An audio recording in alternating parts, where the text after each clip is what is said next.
It's the Line Makers on Sporting News, presented by Jack Daniels.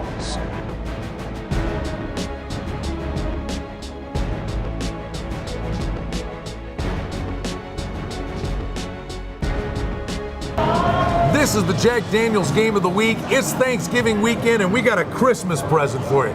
Giants are 2.5-point favorites. Total in the game's 49.5. Let's just get right to it. We told you from week one, Kenny, we spotted this before the season. Tom Coughlin, undercoached when he's got an NFC East team coming to New York.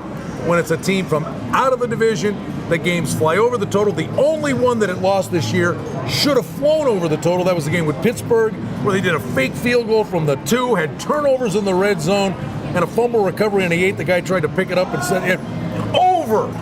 And Pittsburgh's got a great defense too, and their offense is not as strong as Green Bay's. But you're right, when I was amazed when I went back and looked at this and started to crunch the numbers on Coughlin in the division and found out he was an under coach, and then went back and looked at his ATS records and over and under, and he was an over coach. I thought, well, how strong is he in non-division games? 21-11 over at home, over 67%. So he's pretty strong when it non-division over at home. No, not only that, the Packers are 19-9 to the over in their last 28 games that they've played. So yeah, I agree with both of you. Coughlin plays overs out of the division, and the Packers play nothing but over. Why not? They got a good quarterback. Now here we go. It's 2.5. Giants are off a bye.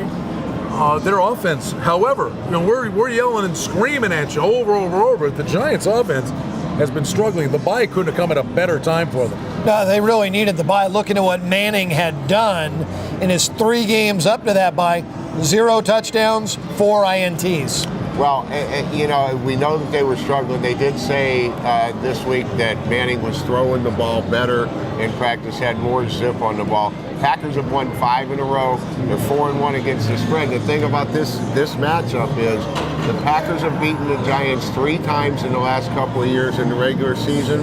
In the playoffs, and lost to them both times they played them in the last 3 years. Very good information. The one other thing we should know, and we go all the way back to that controversial game against Seattle, at halftime when Rodgers was getting killed, Packers went to a more up-tempo offense to try to help Rodgers survive. That formula would work against this pass rush from the Giants this week. It's going to need to, and Ricky brought it up, the playoff scenario, and the Giants, when they're healthy with that pass rush, they have given Rodgers fits. So to keep the pass rush off Rodgers' back, you have to go as fast as you can and wear out that defense. Over. Yeah, we think it's that simple.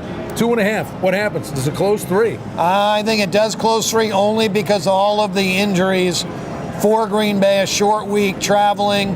I think it just leads to, an off week for the Giants. Everything leads to the Giants other than the revenge. All right, this video is over. We like the over. It's the Jack Daniels Game of the Week.